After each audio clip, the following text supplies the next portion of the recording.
Assalamualaikum warahmatullahi wabarakatuh.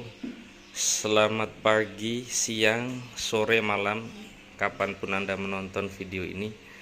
Hari ini kita mau membuat gulai pakis dengan jengkol, ditambah bonusnya kita naikkan kelas, kita tambahkan tuna ya teman-teman. Nah, masakan ini sebenarnya masakan di mana-mana ya, cuman berhubung kami ini dari Sumatera lidahnya, maka kami buat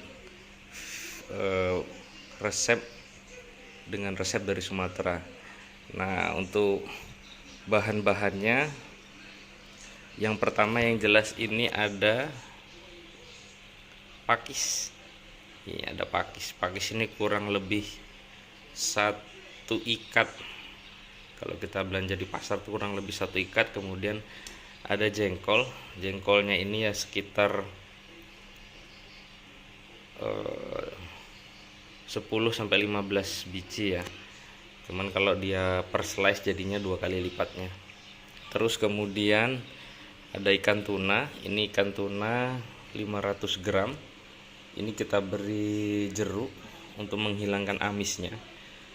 Ini berhubung kita di Berau, jadi ini salah satu makanan yang gampang didapat lah ya, untuk menu yang gampang didapat karena Berau itu terkenal dengan hasil lautnya ya teman-teman. Terus untuk bumbu halusnya ini kurang lebih ada bawang merah, bawang putih, ada ketumbar bubuk, ada kemiri, ada lengkuas atau laos ya, ini kurang lebih 1 jari.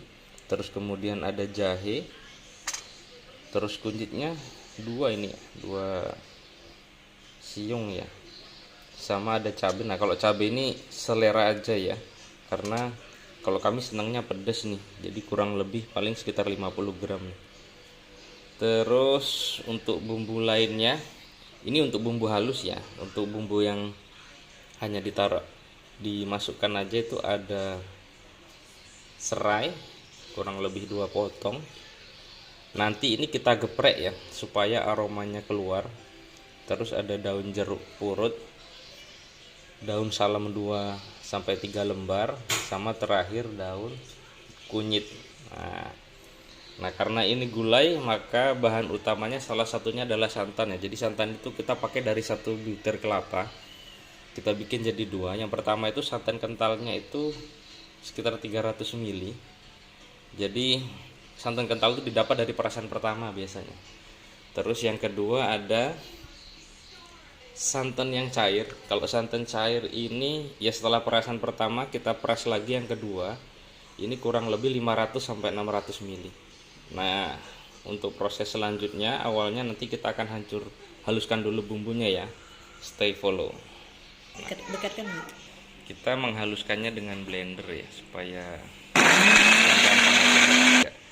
Nah setelah bumbunya halus, nah kita panaskan minyak dulu ya, baru kemudian langsung kita tumis bahan-bahan yang dihaluskan tadi.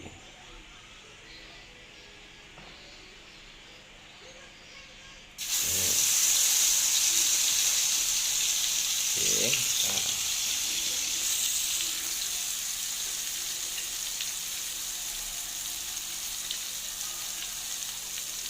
nah kita aduk perlahan-lahan. Ini kita berhubung belum dapat sponsor dari stand cookware, kita pakai alat seadanya dulu.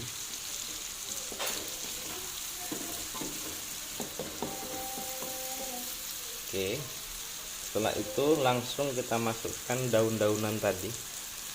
Ada daun kunyit, daun salam,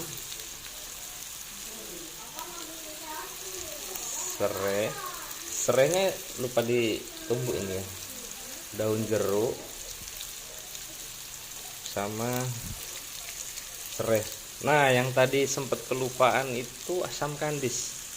Asam kandis ini ya salah satu ciri khas Sumatera lah ya, ada asam kandisnya kita masukkan. Oke, kita aduk sampai wangi.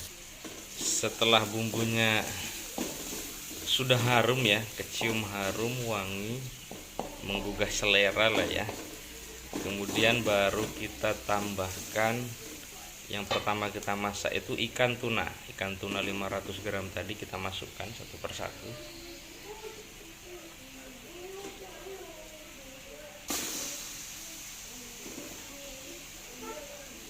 Kita pakai potongan yang besar ya, potongan dadu besar supaya dagingnya kerasa mantap di setiap gigitan. Oke, kita aduk-aduk. Setelah itu kita tambahkan santan yang cair dulu ya. Ini tujuannya untuk memasak ikan dulu supaya ikannya matang dulu. Kalau jengkol sama pakisnya itu terakhir, karena jengkolnya kan sudah dari jengkol rebus ya. Jadi kita masukkan santannya dulu, tunggu sampai mendidih. Santan cair ya teman-teman. Jangan lupa ya, ini sedikit capek sih ngerjainnya, jadi kita harus ngaduk terus menerus supaya santannya tidak pecah, jadi supaya hasilnya mantap. Stay follow. Ini kurang lebih 5-7 menit kita aduk sudah ya. Baru kemudian kita masukkan jengkol. Ini salah satu makanan paling bergizi di dunia, jengkol. Nah, setelah jengkol kita aduk merata, langsung kita masukkan pakis, daun pakis hijau nih kan. Kalau pakis itu ada beberapa macam ya setahu saya. Ada pakis hijau, pakis merah, pakis pink aja sih yang enggak ada. Oke, ini kita aduk merata sampai pakisnya mateng. Nah, untuk santan kental dan garam tadi yang kelupaan ya, dan garam nanti kita masukkan di akhir. Tujuannya supaya santannya nggak pecah nih. Ini salah satu bumbu resep rahasia terlezatnya nih, santan kental. Oke, stay follow.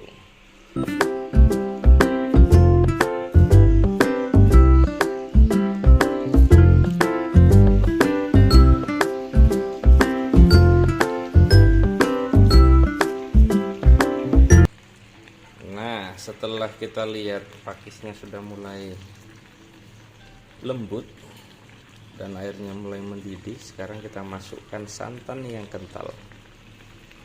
Nah, kita masukkan ya santan yang kental. Oke, kita aduk. Kemudian ini yang kelupaan tadi di bahan-bahan, garam. Kalau nggak ada garam nggak asin. Garamnya kurang lebih sepertiga sampai setengah sendok ya, sesuai inilah ya, nanti sambil dirasa-rasain. Kita taburkan. Baru satu lagi kaldu jamur. Ini sih bebas ya, seperti kemarin bebas, bisa kaldu jamur, bisa kaldu ayam, bisa kaldu sapi, cuman kayaknya kami pecinta kaldu jamur deh, jadi pakainya kaldu jamur. Sama ya, kurang lebih sepertiga sendok kita taburkan. Oke, kita aduk-aduk sampai matang sambil dirasa-rasain nih nanti apa yang kurang. Ini untuk step terakhir ini santannya cukup kita masak 1-2 menit ya, sejak dari santan tadi kita masukin supaya santannya tidak pecah. Sambil diicip-icip apa yang kurang, biasanya tinggal nambah garam aja itu kalau ada yang kurang. Nah, ini sudah matang, siap untuk disajikan.